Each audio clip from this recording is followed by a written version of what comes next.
Welcome to the Bookworm Duo, where we explore a variety of books. Let's get started. Yes, let's jump right in. We've got our hands on an advance copy of Colleen Hoover's new psychological thriller, Woman Down.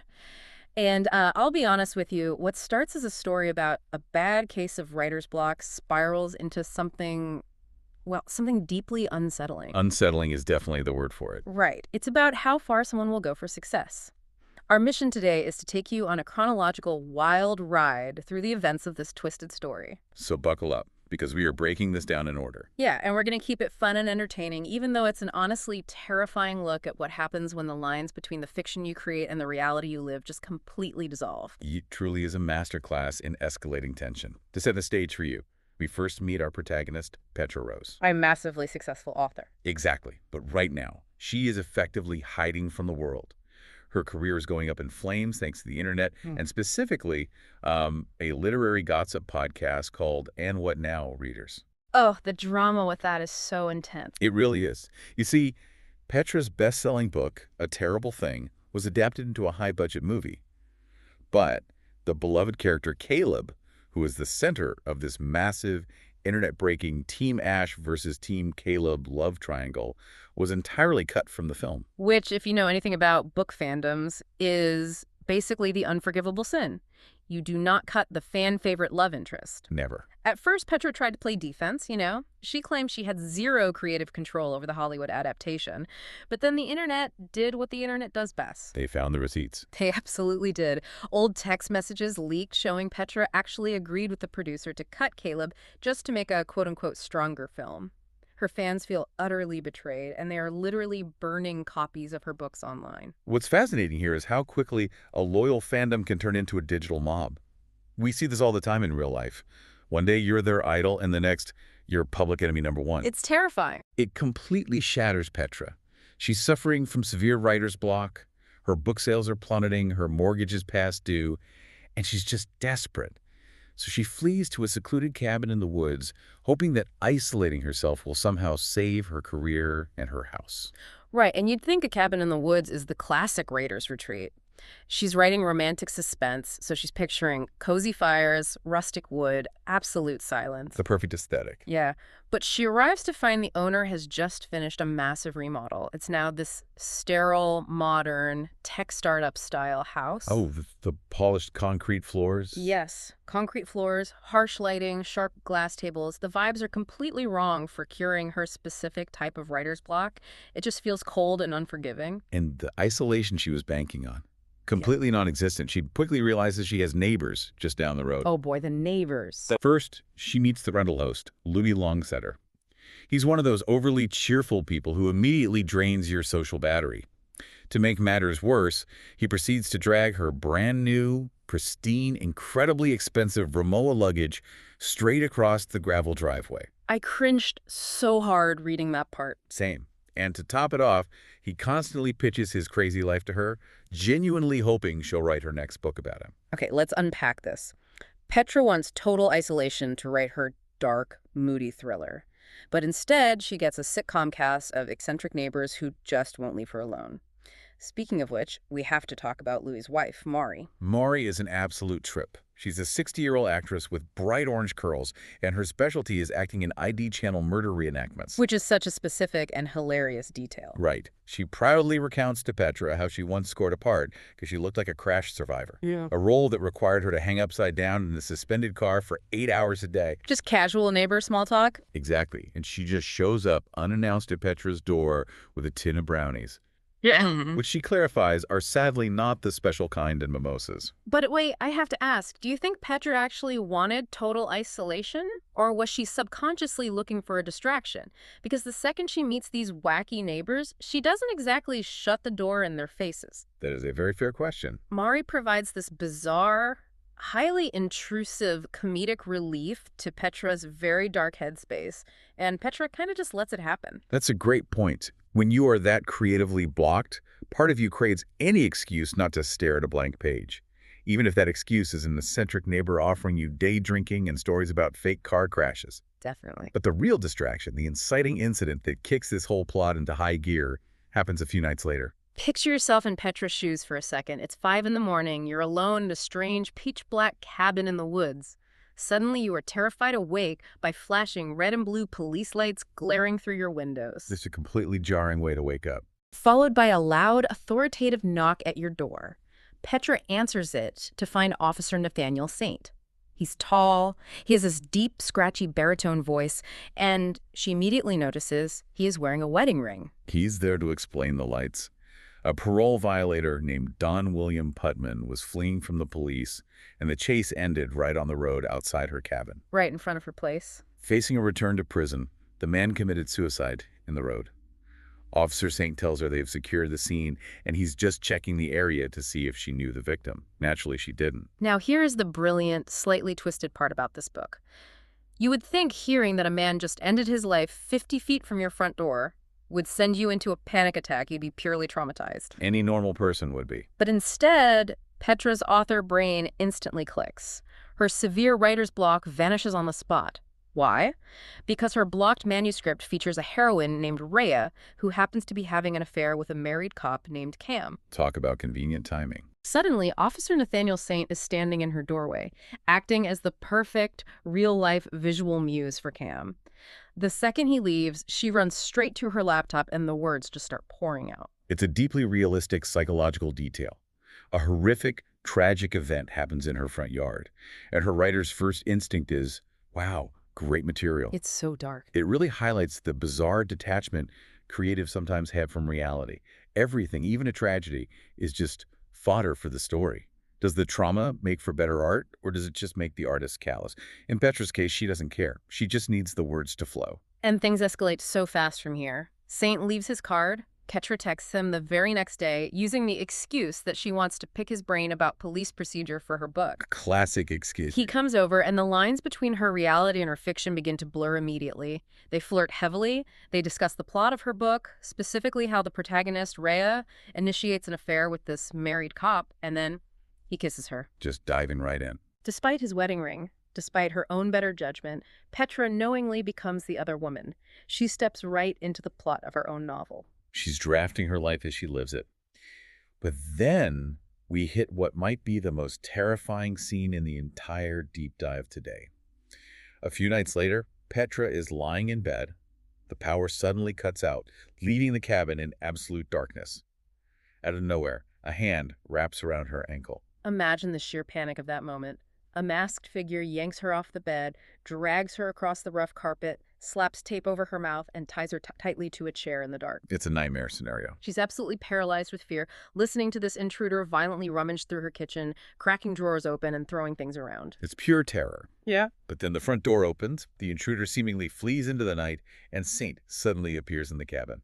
He rushes to her side, cuts the ropes off her wrists and ankles, and plays the perfect hero. How convenient. Exactly. Yeah. As Petra's adrenaline settles, she notices something deeply unsettling.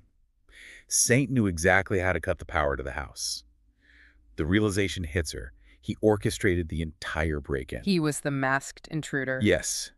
He faked the violent attack to mimic the exact plot of the book she's writing, where her character Rhea is attacked in her home. Here's where it gets really interesting. We've seen the gaslighting partner trope in thrillers before, but what makes this so brilliant is that Saint isn't just gaslighting her. He's literally acting out her own rough draft. Weaponizing her own creativity. He is weaponizing her plot against her. And the craziest part, Petra knows he orchestrated it. She knows he's manipulating her with fear, but instead of running for her life or calling the real police, she kind of loves it. Which is just wild to think about. The massive adrenaline rush fuels her writing like nothing else. She's so desperate to save her failing career that she leans entirely into the madness. They end up sleeping together immediately after he unties her. It's a profound look at how far someone will go when they feel their entire identity is slipping away. Petra's identity is tied completely to being a successful author.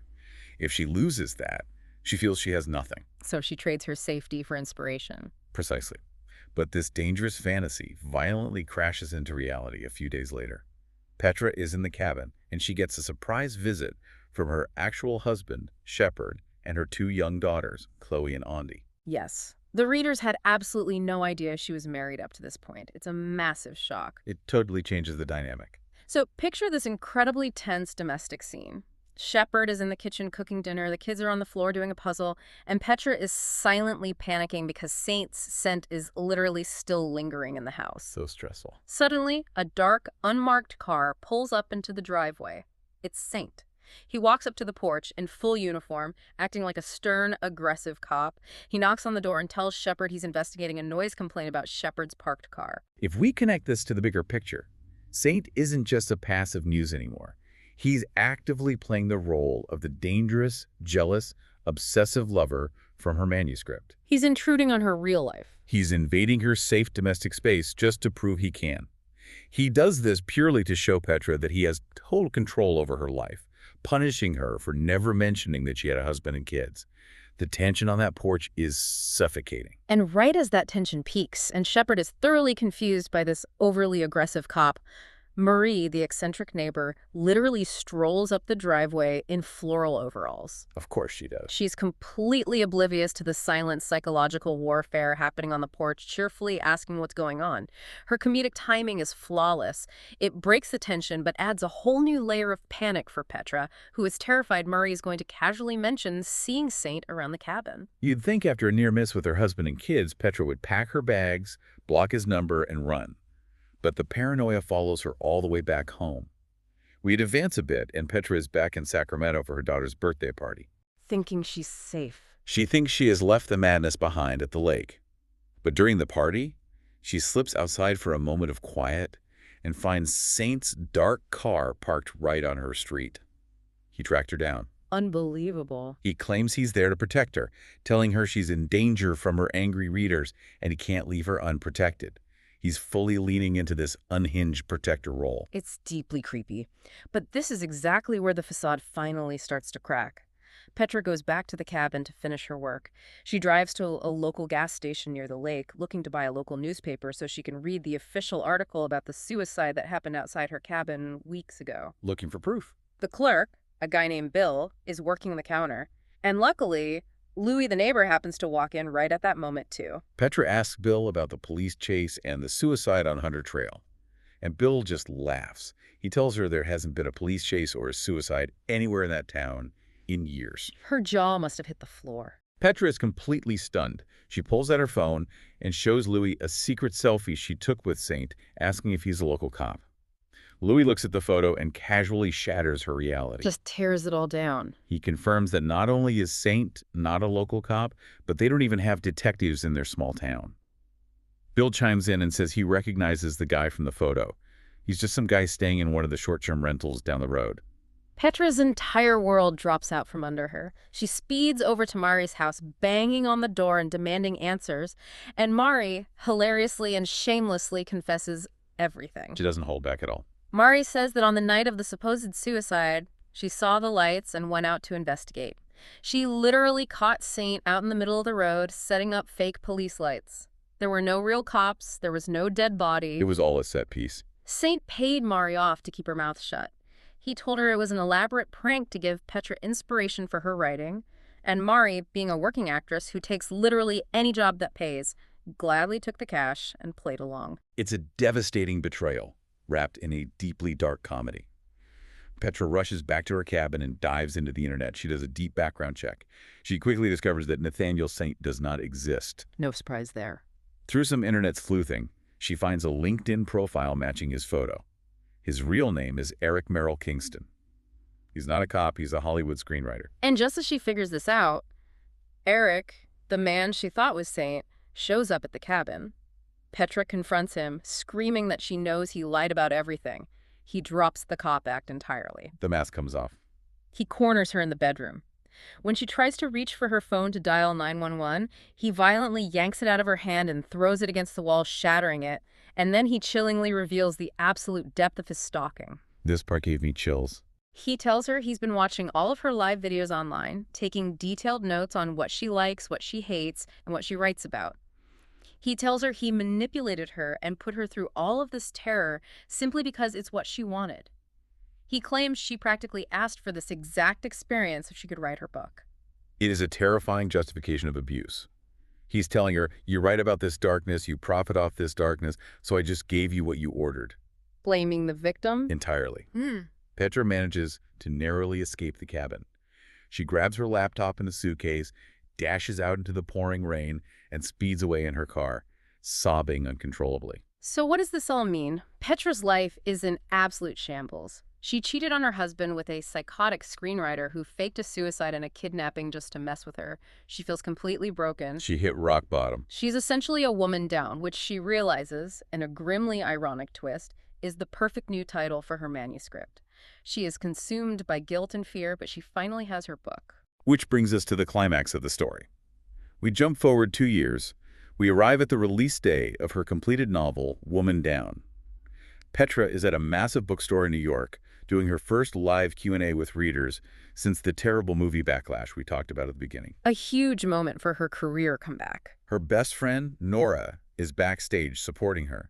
Everything seems to be going well. She's answering tough questions, her career's back on track, and she's repairing her relationship with her fans. But then a man in the audience raises his hand for the microphone. He stands up. It's Saint, or rather, Eric. Petra is completely paralyzed with fear on the stage, staring at the man who terrorized her 2 years ago, standing right there in the middle of her triumphant return. She manages to excuse herself from the stage and frantically searches for her best friend Nora to warn her that her stalker is in the building. But backstage, she finds Saint and Nora talking to each other. Intimately. Yes, like old friends. And the ultimate devastating truth finally comes out. Nora knows him. In fact, Nora hired Eric 2 years ago. I gasped when I read this part. It changes everything. Nora claims she only paid Eric, an old friend from the industry, to put on a police uniform, knock on Petra's door, and ask a single question just to give Petra a visual muse to break her writer's block. Just a little nudge. Nora swears she had absolutely no idea that Eric faked a suicide, faked a violent kidnapping, stalked her family, or that they ended up having an affair. It is a staggering betrayal. Think about it. Even if Nora's intentions were purely just to help her friend's career, she orchestrated the inciting incident that nearly destroyed Petra's life, her marriage, and her sanity. She handed her best friend over to a sociopath. This raises an important question for Petra, and honestly for the reader as well. How do you ever trust your reality again? Your own best friend orchestrated a traumatic event in the name of your career, handing you over to a man who took that basic script and turned it into a psychological nightmare. It's a wild ride from start to finish, and I want to throw this back to you listening right now. Think about the extremes of this story. Think about your own life, your own career, or your own passions. How far would you go to achieve success or to break out of a massive rut? It's easy to say you'd never go that far, but desperation does things to people. Right. If you were desperate enough, would you even recognize when the lines between your real life and your work blur into something genuinely dangerous? Because Petra saw the red flags and she used them for material. It's a deeply unsettling thought. Yeah. In a world where we are constantly consuming entertainment, where the lines between fiction and reality are increasingly blurred by social media and parasocial relationships, Woman Down forces us to ask a really uncomfortable question. What's that? Who is actually writing the script of your life? Are you the author, firmly in control of your own narrative? Or are you, without even realizing it, just a character playing out a role in someone else's twisted story? Thanks for joining us. Subscribe for more bookish adventures and hit that like button if you enjoyed the ride. Don't forget to share the knowledge, spread the word.